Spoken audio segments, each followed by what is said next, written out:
Hi everyone, welcome to the latest and greatest episode of Failing Up. Today I'm sitting with Patrick Finan, the founder and CEO of Block Club, a leading B2B tech marketing agency. In this episode, we talk about the potential pitfalls that you can fall into as a B2B founder, as well as the impact that AI will have on marketing, as well as what it's like to start a business in a small town. Patrick, how are you? It's great to have you here. Hey, Claire, Happy New Year. It's good to be here. Happy New Year. Oh my gosh. Wow. Time flies. Yeah. I saw you last in 2024, right? Yeah. We got together. You don't say. It's only 6 days into the year, or 7 days into the year. So yeah, I don't think I've seen you yet this year. Yeah. Okay, no, but I think we had a really nice lunch in Soho.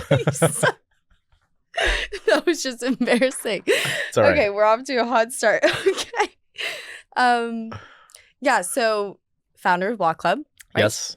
I met you because at my last job, we were looking for one of the best marketing agencies out there to support one of our portfolio companies. And I found you after searching far and wide. Yeah, that was interviewing, awesome. I think, 20 different agencies. That's ambitious. Yeah. But yeah. Well, I'm honored that you chose Block Club, so thank you. Yeah, I feel like that was 100% the right call. Don't regret it at all. Awesome.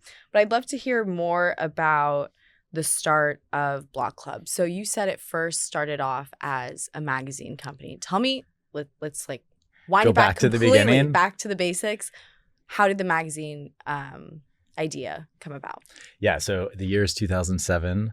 I was a college dropout. I had worked at a hyperlocal media company, which was kind of an exciting news format at the time. So this is, early days of Facebook. MySpace is in full swing. People are still reading a lot of print.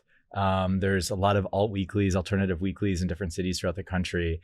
And there was this push to figure out a way to kind of combine print journalism and this new kind of blogging that was happening and roll it out on a city by city basis. So I worked at this hyperlocal media company that was getting started in the space and kind of classic entrepreneur, like, oh, I thought I could do this better myself and no idea what I was doing. But I left and with a couple friends started what was Block Club magazine. And our goal, being in Buffalo at the time, was to tell stories of these interesting people and businesses and organizations that were infusing new life into Rust Belt cities and post-industrial cities like Buffalo. So think Buffalo, Detroit, Pittsburgh, et cetera. And so we got started with this free magazine that we distributed 20,000 copies every couple months through local business districts. And along the way, met these really cool people and business owners that were, changing or adding to or, infusing creativity into the cities that they lived in. And eventually that gave way to the start of what Block Club is today, an ad agency. Okay. And so what was the process of that pivot? So the process was we're broke and we need money. No, what happened? That's one way to do it. Right? Like what happened was we were working with lots of, at the time, small businesses. So very different than the customers we work with now. But they were advertising in the magazine. Magazine always had a real design focus to it. And so it kind of was one of those, hey, can you help us with an ad for this other publication? Could you help us build a website? We don't have one. Just 2007 again. So think about how much has changed in about 20 years. I'm curious about how to get my business on Facebook or, MySpace, et cetera. And so what were the big platforms at the time? Like what was the TikTok?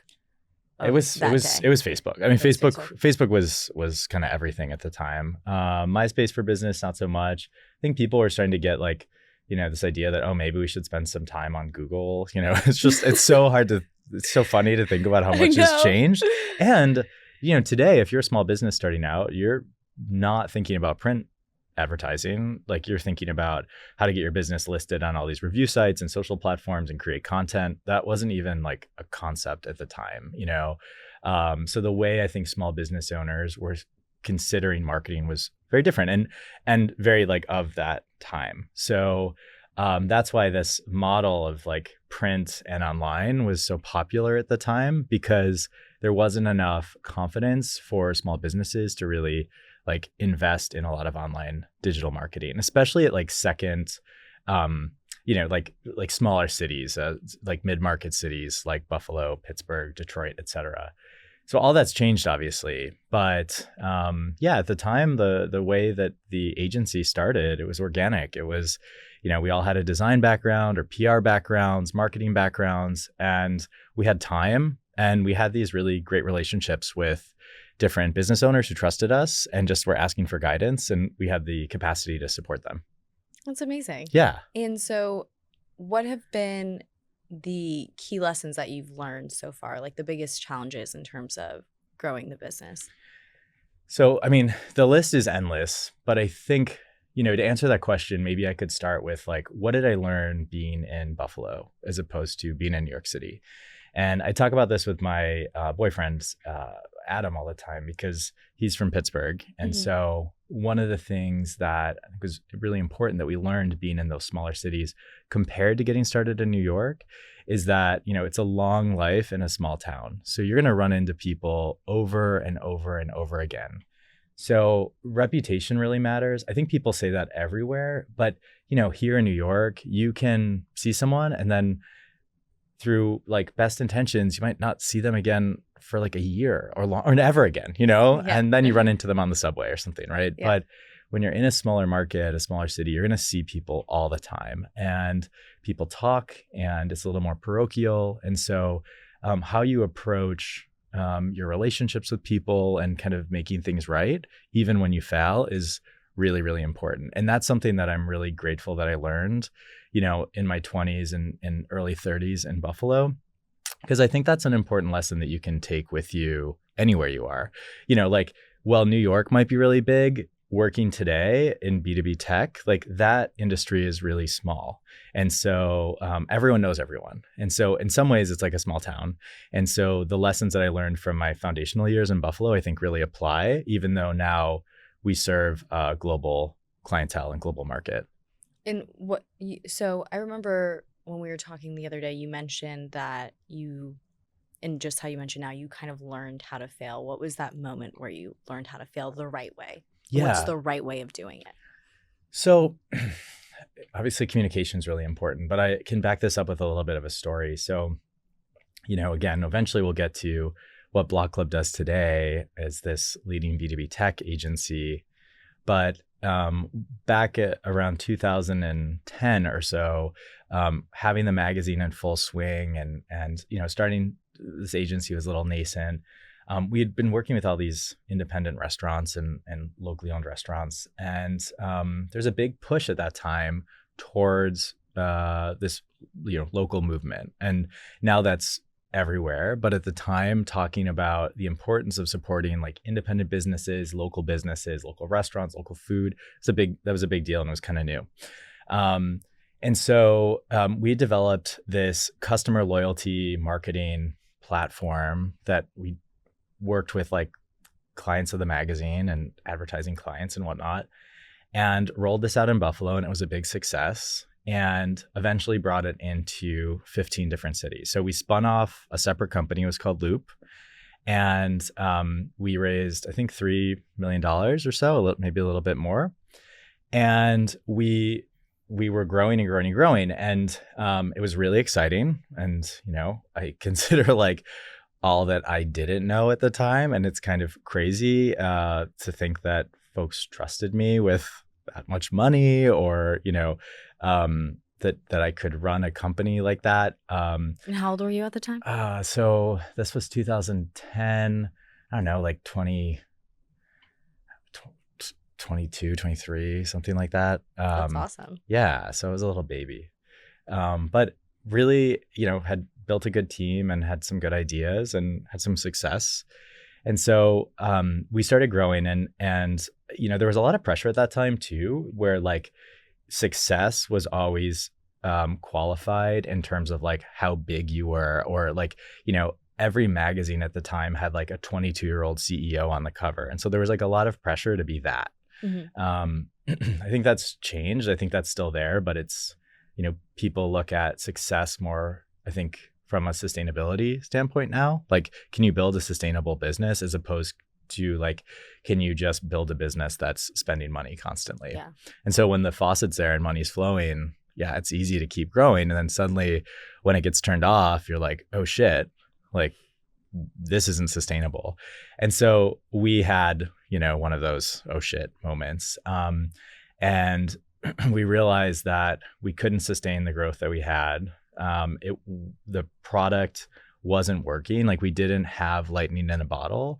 We had some markets that were performing really well and a bunch that weren't, that we were trying to figure out how to support, that required a lot of cash and a lot of manpower. And so when the faucet got turned off, we realized like we couldn't pull the nose up on this thing and we were going to fail. So they were separate businesses. So Block Club, which was much smaller, way fewer people, was isolated from that. But one of the things that was really important when I realized that is like, how am I going to communicate this to my team? How am I going to talk to them about it? And how am I going to communicate this to my investors and talk to them about it? And I'm going to go back to this like long life in a small town. Like these were mostly angel investors, who were, people that I would see in the angel and venture community in Western New York, and I'd run into on a regular basis. And so I was really clear about communicating where we were, and had always been a good communicator, but communicating what was going to happen and what our plan was, and seeking input and guidance, and doing that every step of the way. Of the 30 investors we had, 29 of them were extremely gracious and appreciated the direct communication. They knew that, there's a big risk in investing in an early stage company like this. Only one guy was a complete jerk. And he was a guy that I think he was kind of it was just funny that it was him of all the people, because a lot of the people in the group had less to invest than this individual. But one of the things that I learned there is just the importance of communication, the importance of really respecting other people's money and the investment that they're making, and really respecting employees that are depending on you for their livelihood. And so, not holding anything back, not thinking that you are protecting someone by not communicating, and really understanding the importance in over communicating. Over versus under communicating for sure. Yeah.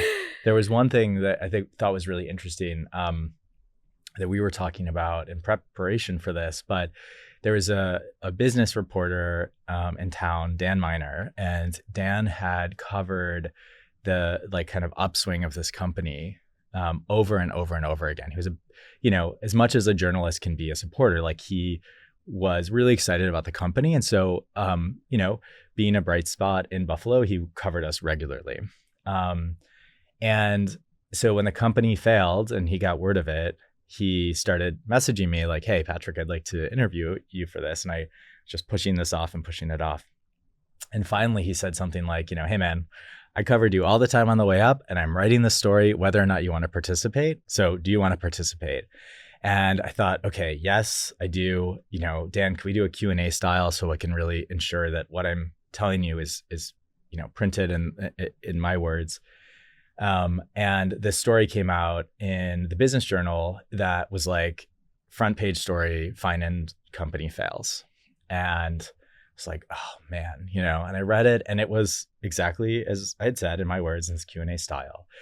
And I was so nervous about now it was real, now it was in print, and I knew I'd see these investors sooner or later. And that night I went out to a bar and I saw 3 of the investors there. And I just was like, oh man, what are they going to say? And is this going to ruin my night? And one of them came up to me, and then the others came up to me, and they said, thank you for being so honest. Thank you for failing the right way. Thank you for being a great communicator in the process. And they talked about how important failure like that is to a fledgling startup ecosystem like Buffalo at the time. And they all said that they would invest in any company I do in the future because of not only the process on the way up, but the process on the way down. And so I left that, I was so nervous, and I left that feeling as close to I could, like $1 million, just in terms of that was one of the scariest things that's happened in my career. And I was proud of my team, my partners, and the way that we went out, because I think that says a lot about about who you are as a person and who you are as a team and a company when you can fail that way. Yeah. Wow. That's a crazy story. Yeah. So in growing the business that you have now of Block Club, what are the differences you see between growing the business in Buffalo versus New York City versus even the rest of the world? Yeah. So what happened with Block Club is we went from being this magazine to eventually retiring the magazine after 8 issues. 8 years and 40 issues, which was great. And that also, like, closing that down, but going out on top by doing our best work ever at the end was really cool. We won all these communication Like the arts awards. fireworks finale. Yeah, like it was like a good TV show, Yeah. like when you're watching the end of Sopranos or Succession, and like it's planned, like it reaches a point where it doesn't serve its initial purpose anymore. And so you're like, let's sunset this, but in our terms, in our way. So that's also a great experience that's different from failure. Cause like the Loop company I was talking about, like we didn't have a choice, right? Like that was it. But with the magazine, it was more of like a planned end and onto something else. And so let's sunset this so we can spend all our time on something else. And so after we sunset the magazine, we really went full tilt into working on the agency, and we were a generalist agency. So, one of each, like we had like a law firm client and an accounting firm client and a, restaurant group and like, all that sort of stuff. You can't really specialize in a small city because there's not enough competition. So you kind of have one of each. And that was a great model. And again, learned about all these different sorts of businesses, realized that we're really good at professional services companies and B2B work. And we started to leverage that experience into working with tech companies, especially like fintech companies, as friends were getting into like director of marketing, head of marketing roles at growing companies. And in the 2010s, there was like more money going into B2B tech and more money going into fintech. And there was this realized importance of marketing and branding in that space where it had kind of been neglected compared to B2C for a while. And so we started kind of slowly growing in that space and that vertical. And then COVID happened and just like blew the whole thing up, right? Suddenly we were a fully remote company. Clients could work with, anyone, any agency that they wanted to, regardless of place. They realized they didn't have to work with the agency down the street anymore. And so the opportunity. Did COVID hurt you or help? No, it helped. It really helped us.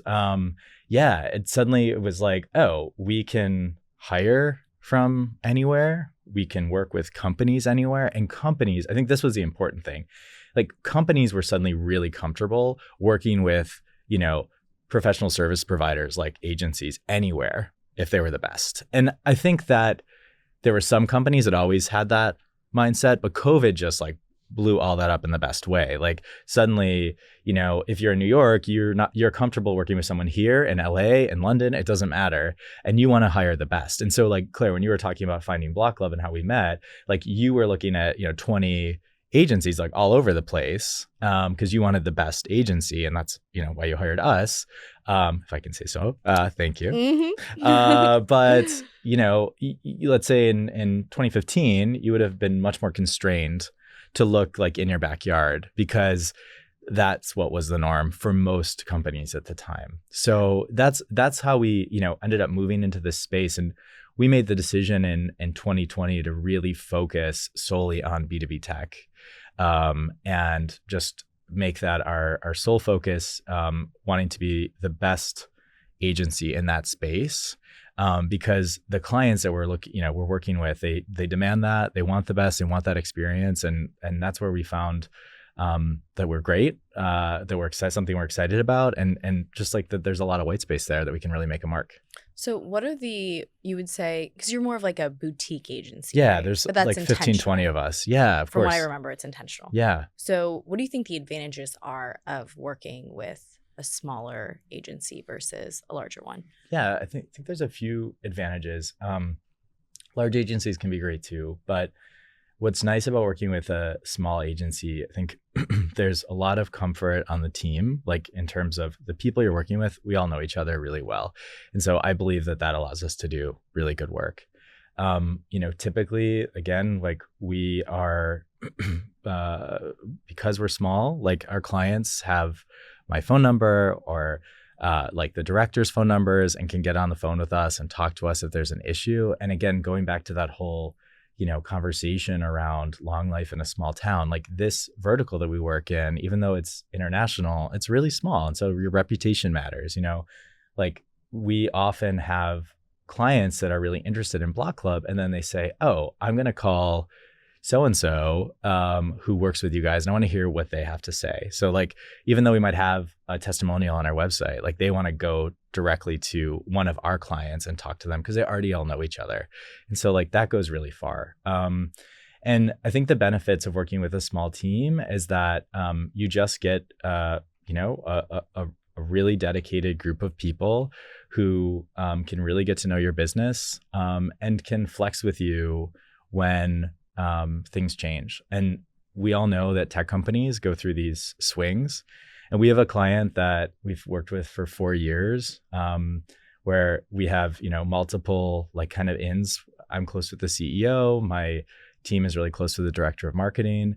And with this particular client, they've gone through different rounds of funding. They've had different needs and we can flex with them. We're not trying to feed this like giant beast of an agency. And one thing I think that's really important from on our side now is just looking at like all the changes that are coming with AI and how that's really going to impact the marketing industry and the advertising industry. I think we're going to be able to do a lot more with a lot less. And I think, anytime there's these big technological changes, industries swing like and they go through, there's upheaval in it. And we all should be nervous about that because, change can be scary. I think it's also really exciting. And I think small teams will just be much more able to navigate the, incoming shifts and upcoming shifts and changes that are bound to continue accelerating in our industry. So that goes into my next question, actually. Yeah. AI, I knew it was coming. Marketing and AI. I feel like that has been such a hot topic, especially because I've had a couple of my friends who've told me, they're like, Claire, if you do marketing, you got to find something else. You got to find something more sustainable. Your time is coming. You're running out of time. How do you think that? Okay, wait. Let me rephrase. So yeah. I personally, as someone who's a lot of my experience has been in marketing, I do feel like shout out ChatGPT, Perplexity, they've made it infinitely easier to come up with content and things like that. For sure. But don't you see that just replacing like a lot of the content marketers entirely? I think it depends on the sort of marketing that you're doing. And I think like my short answer to it is that I think it'd be really hard to break into marketing now as like someone, if you're like 18 and going to college and thinking about marketing. Well, the highest level of people who are, I think, unemployed is people who are right out of college. Yeah. Because I feel like AI is taking up all of those really like entry-level jobs. Yeah, entry-level jobs. For sure. And I even think like, folks on my team are going to have to lean much more into the strategist side of their role as opposed to the producer side of their roles in the future. But like when you're talking about content specifically, I think it's really important to talk about like the types of content. If you're doing like iterative content to sell widgets, like, yeah, I think right now AI can do a really good job of taking like the essence of an idea and just iterating on it, like for every permutation that you need for whatever it is that you're trying to sell. When we're talking about, how do we help a brand move from working with SMBs to enterprise clients? How do we talk about a company that's going from a product to a platform? How do we talk about like evolving a brand as like outside forces can influence it? Or how are we building content strategies that can help move the needle on like more complex enterprise sales that might take years to close? So like a fintech that's selling into Bank of America, for example, like how that sales process can take so long, and more content isn't always better. It's like the right content to the right person at the right time is really important. So that's why I think like the strategy side is going to become more important. I think that the tools that are available through different, AI products are going to make the strategist more effective. And something that I think about all the time is like, if you're a great writer and you can write to help close enterprise sales deals, like what could AI help you do? So maybe it won't replace you as a writer, and maybe you'll always be a better writer than the AI, but maybe it could help you process and compute data sets that make your writing more compelling. And so like maybe that's something you struggle with because you're a writer, you're not a data scientist. And maybe like that takes a lot of your time and it takes you away from what you're good at. So now you could use ChatGPT or a different service to help you, crunch the numbers to create a compelling argument with data that you can then bring into your work, that you can then deliver, to the right person at the right time in the right way without overwhelming them. And I think like that's going to become more and more important because like something we talk about all the time, and we could get into this as a tangent, is like what happens in the sales process when you're closing large deals. Like first you have to overcome the status quo, right? Like you have to be convinced that you need to make a change inside of your company. And that is more of a classic sales argument. And we could talk about that as well. But then, you're running into customers or potential customers that are like just completely freaked out and indecisive, and they can't make a decision. And sometimes giving them more information, more copy, more whatever actually hurts the sales process. And they just get into this like indecision death loop and nothing happens. They stick with the status quo and they don't move forward with your company. And so that's why, when you think about like, what is AI good at?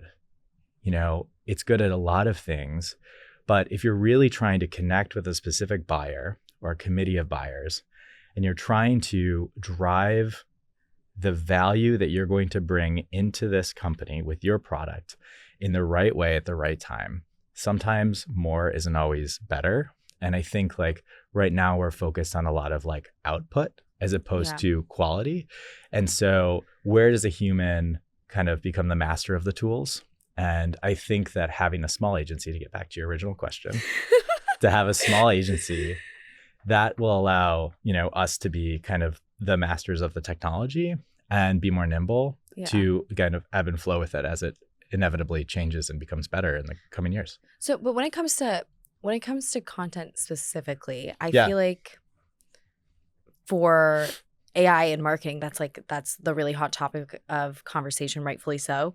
But when I think of using AI for content, I think it's kind of AI has democratized like social media content for everyone, because now rather than hiring a social media specialist or having a Gen Zer say like period on fleek, on these TikTok, exactly. you need to have a lot more. You have access to creating a lot more substance using AI. So how do you, as an agency, cut through all the noise when the bar has been raised for quality so much because of AI? Yeah, but like think about that. I mean, so let's take like LinkedIn, for example. If you were on ChatGPT and even like the best versions of ChatGPT, and you're asking for like you're recording a podcast, right? And so you want to come across as a podcast expert. And you type into ChatGPT, give me 3 LinkedIn posts that provide best practices for someone wanting to start a podcast.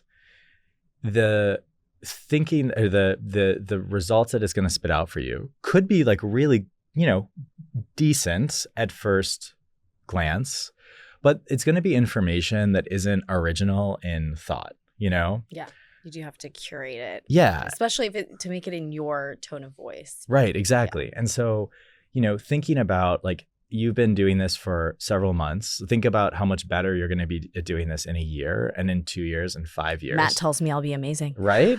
And so when you're amazing at this, I mean, you're doing a great job, right? Thank you. But when you're, even better at this, you're going to have stories, experience, anecdotes that actually make what you're saying valuable, interesting, relevant, something that people connect with. And I think like that is what a good writer can do. You're not just regurgitating like already known stuff. Yeah. You're telling people something new, and like AI doesn't generate new ideas. it's might give jumping off points, but how could it, share the stories that we've talked about today, for example, and connect it with like a person, a pain point, an idea, a moment in time, what the like feeling is in the country at the moment, or like, the anxieties people have that day, like whatever it is, that's what a person could do. And I think like you could take a bunch of stories that you've experienced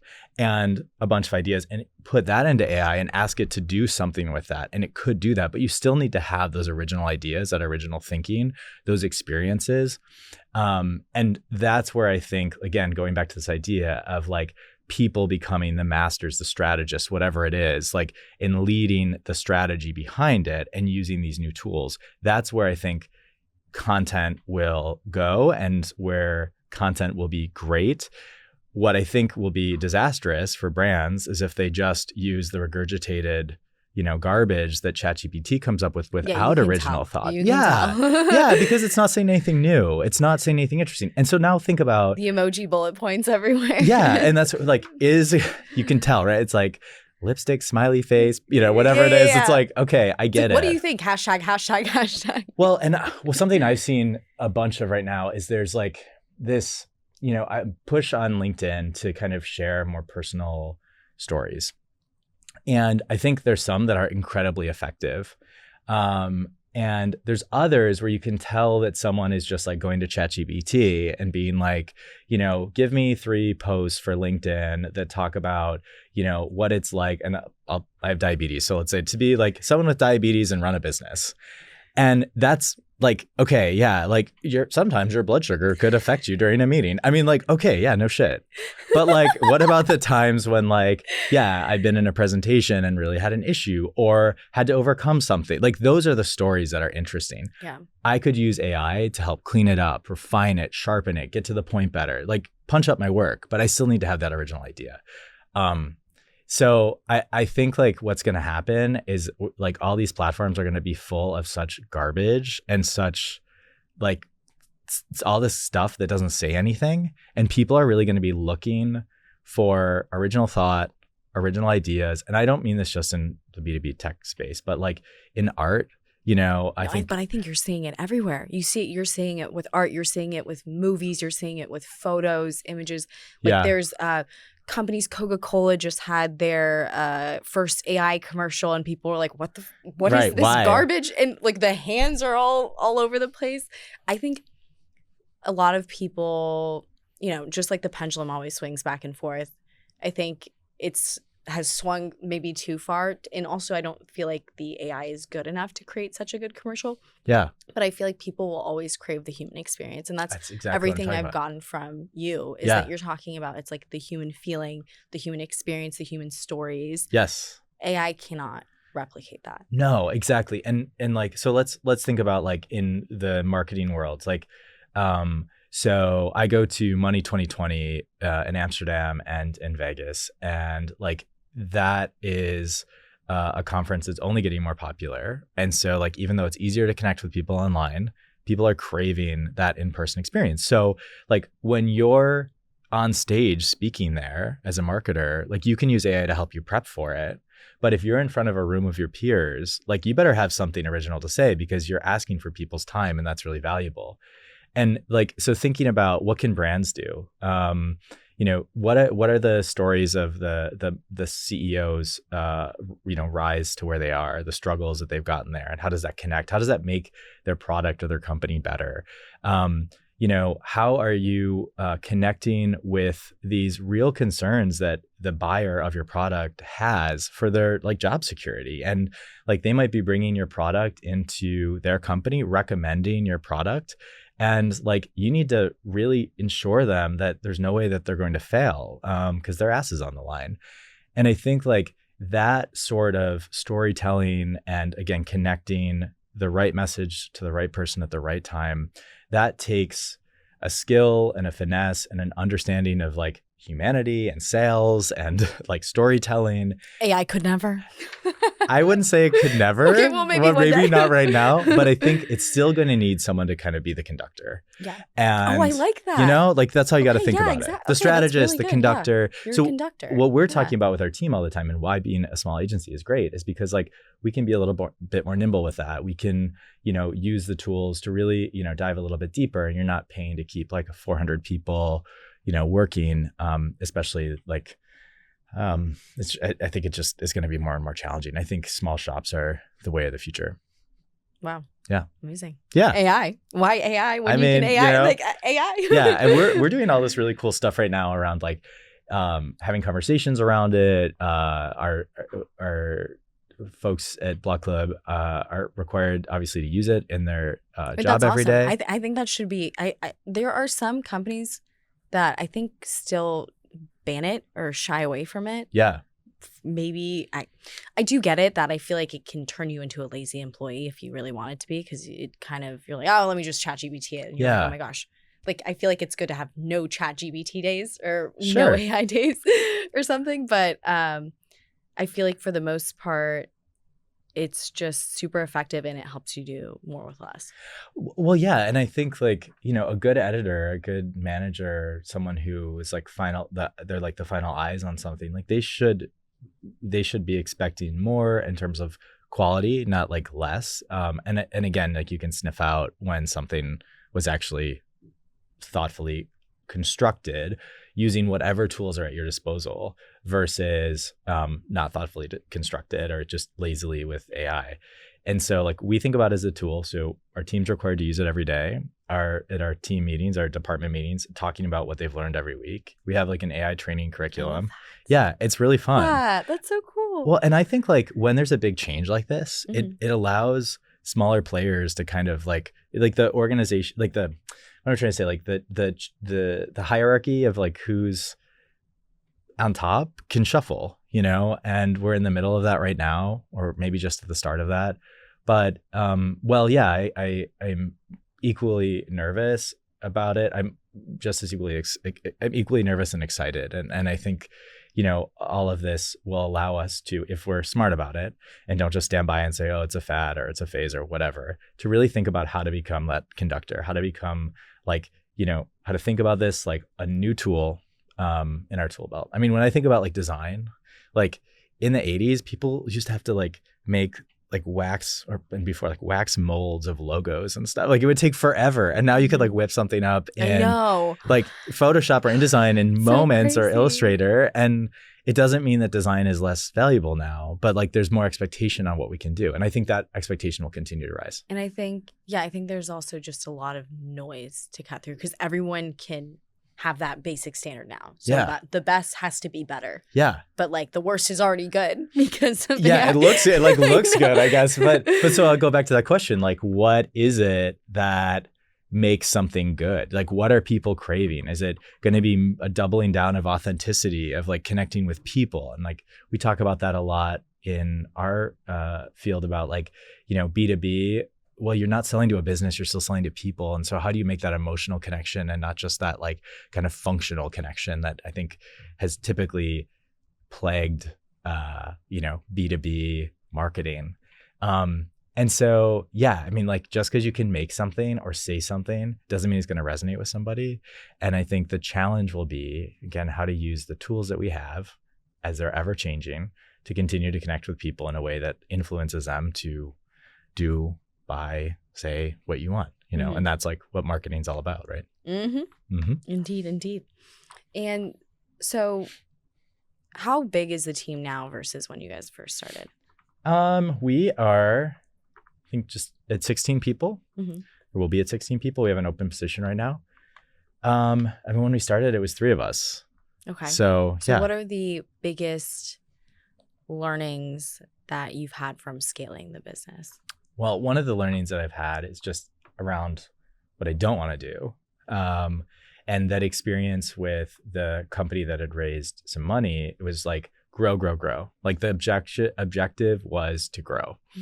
The objective for Block Club is to be sustainable. And so one of the things that I always go back to, and sometimes I kick myself when I don't listen to myself and I try to change this is like when I start growing too fast, like in an agency, you're only as good as your weakest person. You are selling the idea and talents of individuals. And so you really need to make sure that you're delivering on that quality, and quality becomes harder to maintain the bigger you get. And so why do you think that is? I think like even the best clients, the best teammates, managing people is a challenge. And, the larger an organization gets, the more layers you need, the more bureaucratic it becomes. And when you are, really trying to run a company that's based on problem solving and creativity, sometimes like all those layers can get in the way. And there's certainly folks that have figured out how to do that and to build, very large and very successful and very creative agencies. But I think you need a certain type of person, or you need to be a certain type of leader to want to do that. And I've always enjoyed getting to know my clients, getting to know my teammates, and having a closer connection with them. That's always served me really well. And when I think about like, what do I want at the end of the day? Like, I want more of that than I want like to be huge for the sake of being huge. I think that, more money, more problems, right? Like, I don't know. But no, I think it's more about like me personally and what do I enjoy. I want to grow. I think growing is really important, and growing every year is really important. But growing for growth's sake has never been my goal. Growing so we can do better work, so we can provide more opportunity for the team, so we can serve our clients better, so we can, be relevant in the industry that we're playing in. Like, those are reasons to grow for me, as opposed to growing for growth's sake. Okay, got it. And can you share a time that a disastrous campaign happened? Oh, yeah. And what was something you learned from that? I mean, many times it happened. I think like, okay, so no one likes the Mad Men, Don Draper, like aha moment of like, we went away and we worked on all these ideas, and now we're going to have this big presentation where we pull the curtain off the whiteboard and we show you what we came up with. I think there's this idea in advertising that that's what people want. But what people want is they want to be kept in the loop. They want to be included in the process. They want us to do the work, but they don't want to be kept in the dark. No one likes the ta-da moments. And the other thing is folks often provide better feedback when they've had time to think about a concept. So you might walk someone through an idea, they go away for a couple of days, and you come back and you talk about it. Most people are challenged to give great articulate feedback like in the moment. A lot of people, and this is a great quality in people, are thoughtful, and they need time to think about their response and weigh the brief and why we're doing something and who it's for, and remove their subjectivity. So they're thinking about, who's the intended audience and not just what their personal likes and dislikes are. So a lot of the lessons I've had, the things where like the train has gone off the tracks, have been in like, okay, like, yeah, we need to be like Don Draper, and like have this ta-da moment, or we're not communicating enough. I think today where we run into challenges, just having learned all those lessons, is that we're dealing with companies that are moving really fast, and things change really quickly. And that's really exciting. And I love that. But sometimes we're working with someone who is new in their marketing role, and there isn't strong communication because the company's new between like all the players that need to be involved. And so someone can come in and like T-bone the project, and like best laid plans, but it happens. And so we've had some moments where, we're working with the CMO and maybe the CEO, and suddenly the CRO comes into the equation, and they were never one of the players and they didn't want to be involved, but something changed. Now they want to be involved, and now they have a really different opinion. And so we're kind of playing like mediator. So it's not that the projects are like disastrous, but suddenly we have an equal third person, like 1/3 of the decision-making powers, with this new person who wasn't part of the project, who wasn't part of the like getting the funding for it or the intention or whatever it is. And they have a different set of objectives that they want to accomplish with this, limited amount of resources. What do we do there? And so a lot of our job is just listening and providing guidance and recommendations to ensure that, all the players are heard. But at the end of the day, we're moving the company towards like its growth objectives, its brand objectives. We're not doing anything that's going to like be a short-term win that, sabotages the company in the long term either. So that can happen a lot because like maybe this person wasn't even part of the equation because they weren't at the company and suddenly they added this position and they have strong ideas. Strong ideas are great. But when the strong ideas are at odds with the other strong ideas and no one is really making a decision or they're all on the same level, the CEO might not be involved to like make a final decision or doesn't want to, that's when things can get a little hairy. Mm-hmm. And the nice thing is we have a lot of experience navigating that, Mm-hmm. But yeah, stuff gets hairy all the time. People are spending a lot of money. There's a lot of pressure. There's never enough time, right? There's never enough resources, never have enough sales. There's like all these things are happening all the time. And our job is to come in and kind of like pick up the pieces, listen, diagnose the problem, present solutions, and like roll it out, be a great partner, and then see what's working and go at it again. I mean, and that's just the name of the game. It's a long game.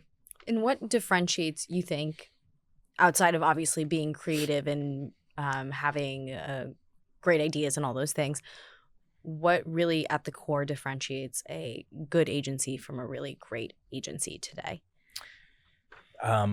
So it really, I think, depends on like what type of agency you are.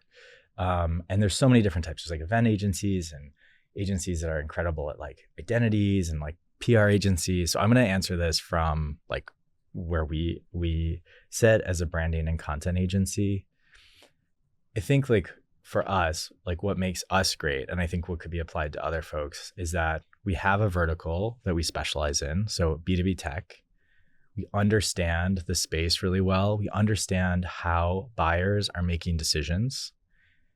We understand the pressures that are on our contacts, that heads of marketing, heads of brand, CMOs, et cetera.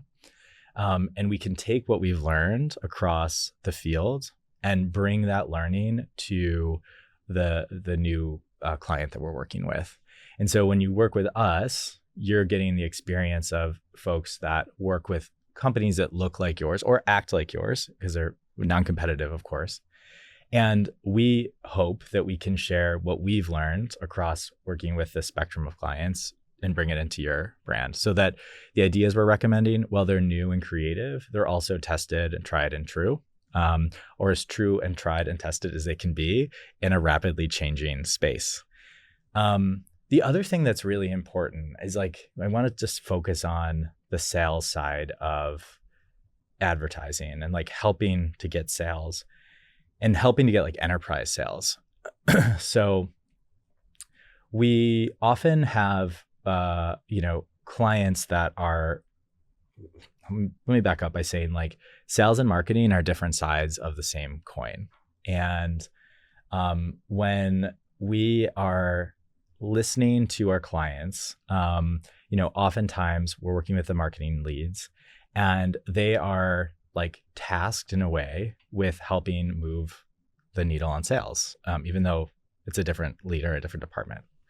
And so one of the things that's really helpful for us is just, again, having this experience across a wide spectrum of clients is like understanding the specific way that our clients make buying decisions and infusing that into the work that we do. So that's, I think, the difference of like doing great creative to great creative that moves the needle on actually like getting the company revenue. And without revenue, like we certainly don't have a job, but there's also no company, And so like we've always leaned more into that because that's how our companies are successful. Whereas other agencies, what might make them great is they lean into some different area of focus. I don't know, really like an events company, like someone who does stuff that's really sensational, and it really gets attention. Our work is more about like selling in and making logical arguments that help, the sales teams we're working with convince the buyer that this is the right product for them, and there's no chance of failure. We're not about like sensational headlines and like the snappiest, billboard copy. So I think like understanding your space, understanding your customers, understanding your customers, and going deep in that, bringing that expertise to your portfolio of clients. I think that's what makes an agency great, no matter like what your specialty is. You know? Bravo. Thank That's you. a great answer. Thanks. And so for any, because you guys focus on B2B, as Yeah. you said, for any B2B founders, what do you think, as the last question, are some of the pitfalls they get into when they're marketing? And what can they do to avoid those pitfalls? Yeah. Okay. So a lot of times when you're starting out, you're going from 0 to 1. So there's nothing, which is really exciting and really overwhelming. And sometimes marketing is thought of as just another like thing to do, as opposed to like a big focus for these B2B tech startup founders. There's definitely been a big change in the last 10, 15 years of companies in the B2B space realizing the importance of branding and marketing. I feel like that wasn't a thing like 15 years ago. I mean, even 5-10 years ago. And there's still a lot of like white space there. It's like there's a lot to change. So the advice I would give is like, don't push that off. I know you've got a million things to do, but like don't push that off to the side, or get someone on board, whether they're in-house or out-house, who can really help pull these ideas out of you. You started this company because you're passionate about something. People buy from founders in the beginning, give you a chance because you're passionate about solving a problem. Like use your website, use LinkedIn, use those as a platform to tell those stories. And as soon as you have some success stories, get some use cases up, get some case studies up, because that's going to be like gold for your sales team. Like they need something to sell, and you're going to need a team to help you because you can only do so many things. And so like what's really, well, branding and marketing could seem like a chore. What I would say is like, look at it as like, a tool in your tool belt to help you win at whatever you are like spending your life savings on, like risking your reputation on by raising money, like going out and trying to convince customers to work with you. Like this gives you a platform to tell your story and to connect with people in a meaningful way. And again, that story, I'm going to go back to AI. That's different than something that you can just like write up quick on ChatGPT, because they don't know who you are. It doesn't know who you are. It doesn't know why you're doing this. And if you want to create content that really moves the needle, like that's what buyers who want to give you a chance when you're starting out, that's what they want to see. They want to connect with you. They believe in you. The human experience. Authenticity. What a concept. And there we go. So how can people get in touch with you? Yeah, I mean, blockclub.co is our website. Check it out. There's great website. Wonderful website. Thank you, Claire. A lot of case studies there. You'll see the logos of companies that we work with. So hopefully there's some companies you recognize. Also, LinkedIn is a good place to connect with me. I always like to have thoughtful conversations with folks there. Maggie from my team. Maggie's my shout out Maggie. Maggie's my sister. I love Maggie so She's much. awesome. She's my sister, but she's the head of growth at Block Club. She's a kick-ass sales lead. She's really active on LinkedIn, and so are the whole director team at Block Club. We're always sharing what we think is helpful information for our ICP. So that's where I'd recommend blockclub.co or Patrick Finan on LinkedIn. Awesome. Well, thank you so much for coming. It was really great to have you. Thank you, Claire. Thanks for having me. It was really fun. Of course. Yeah.